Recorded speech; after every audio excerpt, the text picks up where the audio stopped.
Hello mga mare, for today's video, magtitraining na naman si Miss Beautiful ng volleyball. Kahit kagigising lang nito ng maagang-maaga ng alas 9 at nilakad niya ang highway papuntang court. At ayan, malapit na nga siya makarating ng court. At nung makarating na nga sa court, may nagtitraining pa pala ng basketball. Kinikilig na naman si Miss Beautiful dahil nagtraining na naman ng kanyang crush doon sa loob ng court. At nakapasok na nga sa loob ng court, nagtitraining pa sila at hindi pa tapos. Umupo muna sa tabi si Miss Beautiful kaya naman nakita niya yung crush niya nagbabasketball.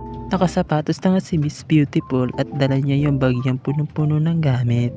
At habang naghihintay sa nagtitraining na basketball, umupo muna ako sa tabi para mag-antay at panoorin si Crush.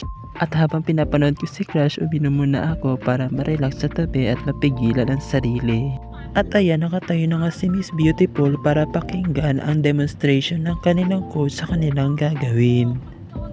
At pumalo na nga si Miss Beautiful kahit down the line dahil tinuturo pa sa kanila ang proper rotation.